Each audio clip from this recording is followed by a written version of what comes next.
नमस्कार स्वामी भक्तांनो, श्री स्वामी समर्थ. जय जय स्वामी समर्थ. आज मी आपल्याला पितृदोष असण्याची लक्षणे काय आहेत ती सांगणार आहे आणि त्यावर उपायसुद्धा सांगणार आहे.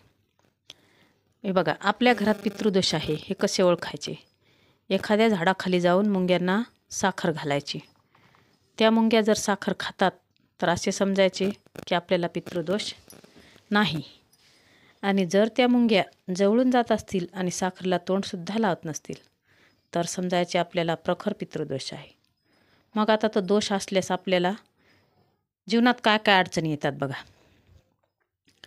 आपल्या घरात नेहमी पैशाची चणचण भासते. पैसा येतो पण तो घरात थांबतच नाही. मुलांच्या लग्नात अडचणी येतात. घरात कोणाशी पटत नाही. सतत एकमेकांशी वाद होतात. मुलींच्या शिक्षणात अडचणी येतात. मनासारखं यश मिळत नाही कोणत्याच कामात. जेवायला बसलं की केस निघते. एखादा रोज कोणाच्या ताटात केस निघणं हे पण एक पितृदोषाचंच लक्षण आहे. नंतर आपल्याला घराहून टिटवी ओरडत जाणं. सतत जर आपल्या घराहून टिटवी ओरडत जात असेल तर ते सुद्धा एक पितृदोषाचंच लक्षण आहे. तर त्यावर आपल्या गुरुमाऊलीने एक चांगला उपाय सांगितलेला आहे. तो कोणता तर पंचमहायज्ञ. घरात आपल्या रोज पंचमहायज्ञ, मी तर म्हणते प्रत्येक स्त्रीनं पंचमहायज्ञ हा घरात केलाच पाहिजे.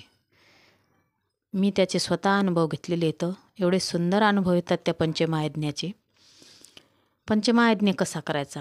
एका छोट्याशा कागदाला तूप लावून घ्यायचं आणि तो आपल्या अग्नीवर जाळायचा. नंतर आपण पोळ्या करण्याच्या अगोदर एक छोटीशी पोळी करायची. ती आपल्या गाईसाठी काढून ठेवायची. त्याच्यावर आपले जे काय भाजी वगैरे काय केलेली ती टाकायची. गाईला द्यायची ती पोळी. एक पुन्हा छोटीशा पोळीचा तुकडा काढायचा आणि तो आपल्या पितरांसाठी त्याच्यावर जे काय आपलं शिजलं भिजलं ते टाकायचं. आपल्या घरावर फेकायचं. ते रोज तेवढं करायचं. एक चिमूटभर साखर मुंग्यांना द्यायची. नंतर आपल्या घरी जर कोणी येत असेल तर त्याला बिना चहाचं जाऊ द्यायचं नाही. आणि नसलच कोणी भेटत चहासाठी तर एखादं छोटं बाळ आपल्या शेजारी कुठं असलं तर त्याला गोळी बिस्किट काही द्यायचं त्या बाळाला खाण्यासाठी. असा हा आपला रोज पंचमहायज्ञ करायचा. नंतर आपल्या घरात रोज पितृसूक्तही वाचल्या गेलंच पाहिजे.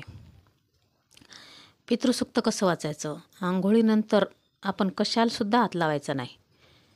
घरात आलं की पहिले आपलं रोज एक आसन ठेवायचं. ते आसन आपलं वेगळंच असलं पाहिजे. त्याला आपण नंतर दिवसभरात हातसुद्धा लागू द्यायचा नाही. आसन घ्यायचं. पितृसूक्त वाचन झालं की आपलं ते त्या जागेवर ठेवून द्यायचं. आणि ज्यांना वेळ नसेल ते ऐकूसुद्धा शकतात. आपल्या चॅनलवर दिलेलं आहे पितृसूक्त.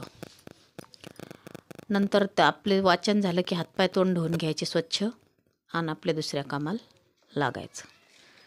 ह्या जर तुम्ही सेवा रोज घरात केल्या आपल्या पितरांसाठी तर आपल्या ह्या सगळ्या अडचणीतून आपल्याला मुक्तता मिळते. माझ्याच घरात ह्या सर्व अडचणी यायच्या, पण मी जेव्हापासून ह्या सेवा सुरू केल्या तेव्हापासून माझ्या घरात बराच फरक पडलेला आहे आणि आमची सर्व कामे पण आता मार्गी लागलेली आहेत. कोणतं काम हाती घ्या ते होतेच आता. आधी असं नाही व्हायचं आमच्या घरात.